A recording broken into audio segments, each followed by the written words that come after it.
കാടിനെയും വന്യജീവികളെയും സ്നേഹിച്ചിരുന്ന ഗോത്ര കുടുംബങ്ങൾ പതിറ്റാണ്ടുകളായി താമസിച്ചിരുന്ന സുന്ദര ഗ്രാമമായിരുന്നു വയനാട് മുത്തങ്ങയിലെ പങ്കളം. പക്ഷേ കൃഷിയും ജീവിതവും പ്രതിസന്ധിയിലായതോടെ പങ്കളത്തെ മുഴുവൻ താമസക്കാരും 2 മാസം മുൻപ് നഷ്ടപരിഹാരം വാങ്ങി ഒഴിഞ്ഞുപോയി. നൂൽപ്പുഴ പഞ്ചായത്ത് അംഗം കൂടിയായ ഓമന 30 വർഷത്തെ പങ്കളം ഓർമ്മകൾ പങ്കുവയ്ക്കുന്നു നമ്മളോട്.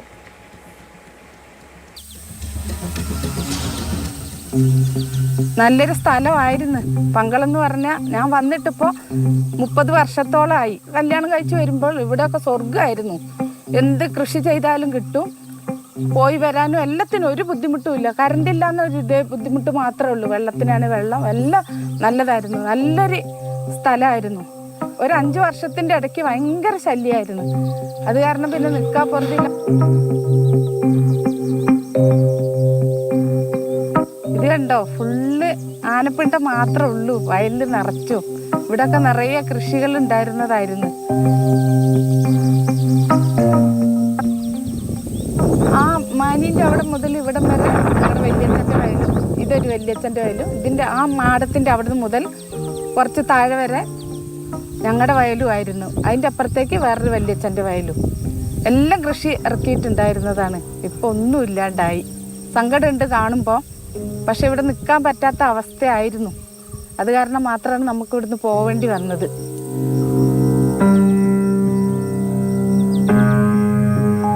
ഈ വീടായിരുന്നു എൻ്റെ വീട്. അപ്പോൾ തറവാട്ടിൽ അവർ ജോലി ആയത് കാരണം അവരൊക്കെ പുറത്ത് താമസിക്കുന്നതുകൊണ്ട് നമ്മൾ ആ വീട്ടിലായിരുന്നു താമസം. എല്ലാവരും കൂടി അവർ വരുമ്പോഴും അങ്ങനെ എല്ലാവരും കൂടി ഒന്നിച്ചായിരുന്നു താമസിച്ചുകൊണ്ടുണ്ടായിരുന്നത്. 12 കുടുംബങ്ങളുണ്ട്. അതിൽ 6 കുടുംബങ്ങൾക്ക്, കാട്ടുനായ്ക്ക അടക്കം 12 കുടുംബങ്ങൾ. അതിൽ 6 പേർക്കാണ് ഇപ്പോൾ പൈസ കിട്ടിയത്. 6 പേർക്ക് ഇനിയും കിട്ടിയിട്ടില്ല.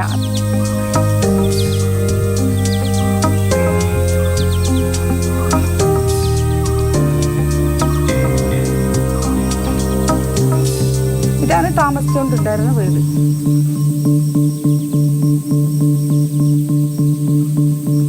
ഇതെല്ലാം ആന കാണിച്ചു വെച്ചതാണ്. ഒരു ദിവസം എൻ്റെ കുട്ടി ഇതിൻ്റെ ഉള്ളിൽ കിടന്നിറങ്ങുമ്പോൾ ജനലിൽ വന്ന് തട്ടി തുമ്പിക്കൈ കൊണ്ട്, അമ്മേ അമ്മേ അമ്മേ ഇതാ ആനാന്ന്. ഞാൻ പറഞ്ഞു മിണ്ടാണ്ട് അവിടെ നിൽക്കുമെന്ന് പറഞ്ഞു. പിന്നെ ഞങ്ങൾ ഇവിടുന്ന് എണീച്ച് കഴിഞ്ഞപ്പോൾ ആന അതിലെ പോയി ഓടിച്ചു വിട്ട്. ഒരു ദിവസം ഇവിടെ നിൽക്കുന്നു, എനിക്ക് വാതിൽ തുറക്കാൻ തന്നെ പേടിയായി. വലിയ 2 കൊമ്പും കാട്ടി മുറ്റത്ത് തന്നെ നിൽക്കുന്നു.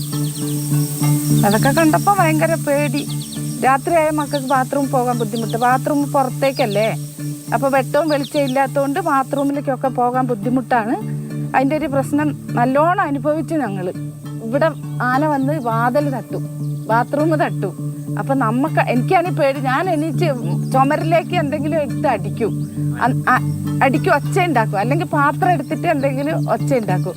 എന്നാൽ ഈ സാധനം പോവില്ല, പിന്നെ ഇവിടെ തന്നെ ഉണ്ടാവും. അങ്ങനെ കുറേ പ്രാവശ്യം പേടിച്ച അനുഭവമുണ്ട്.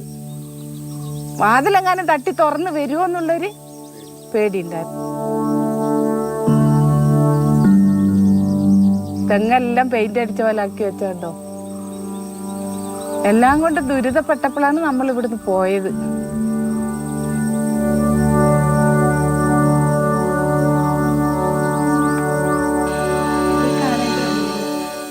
ഈ ജനൽ കമ്പിയെല്ലാം ആന വളച്ചു വെച്ചതാണ്. അത്രയും വിളയാട്ടമാണ് ഇവിടെ പാളില്ലാത്തതിനെ കൊണ്ട്.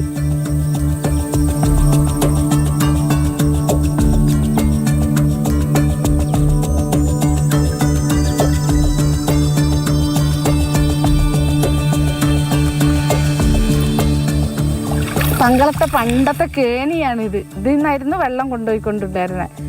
പിന്നെ അവിടെ ഇപ്പോൾ പഞ്ചായത്തിൻ്റെ കിണർ കുത്തി തന്നുകൊണ്ട് അവിടെ നിന്ന് എല്ലാവരും വെള്ളം എടുക്കുന്നു. ഇതിപ്പോൾ കന്നാലിയും ആനയും എല്ലാം കുടിക്കും, മനുഷ്യരെടുക്കുന്നില്ല. എത്ര ഉള്ളൊരു പശുവിനെ കടുവ പിടിച്ചത്. പകല് ആ പിള്ളേർ, അവിടുത്തെ പിള്ളേരൊക്കെ നോക്കി നിൽക്കുന്നുണ്ട്. ആ സമയത്ത് ഞങ്ങളാരും ഇല്ലായിരുന്നു, ഓരോ വഴിക്ക് പോയി. കിടാവായിരുന്നു. കിടാവ് എന്ന് പറയുമ്പോൾ ചെനയുണ്ട്, 3-4 മാസം അത്രയല്ല. അതിനെ കൊന്ന് തിന്നാൻ പറ്റിയില്ല. അവിടെ ആളുണ്ട്, മക്കളൊക്കെ ഒച്ചയിട്ടുകൊണ്ട് കൊന്നിട്ടിട്ട് പോയി. അത്ര അടുത്ത്. ഇപ്പൊക്കെ ആണെങ്കിൽ ചാനലും അതും ഇതും ഒക്കെ വന്ന് കടുവേനെ പിടിച്ചോണ്ട് പോകും. പിന്നെ എത്ര പശുക്കളെ പിടിച്ച് അതിൻ്റെ കുറച്ചുള്ളിൽ നിന്ന് നമ്മൾ അഴിച്ചു വിടുകയല്ലേ, ഇതുപോലെ അഴിച്ചു വിടും.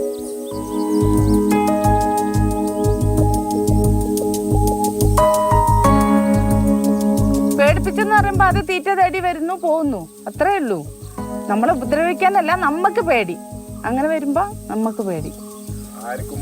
ഇല്ല ഒന്നും വന്നിട്ടില്ല. എത്ര പാതിരാത്രിക്കൊക്കെ ആണുങ്ങളൊക്കെ വരിക, എന്നിട്ട് ആർക്കും ഇതുവരെ ഒന്നും ഉണ്ടായില്ല. ഞങ്ങളെ ദൈവം കൈക്കുമ്പിളിലാണ് കൊണ്ടുപോയത്. അത് പറയാതിരിക്കാൻ പറ്റില്ല. അത്രയും കൈക്കുമ്പിളിൽ ഇന്ന് വരെയും ഒന്നുമില്ല. അങ്ങനത്തെ യാതൊരു പ്രശ്നവും ഇതുവരെ ആർക്കും വന്നിട്ടില്ല. അതിന് ദൈവത്തോട് ഞങ്ങൾ നന്ദി പറയുന്നു.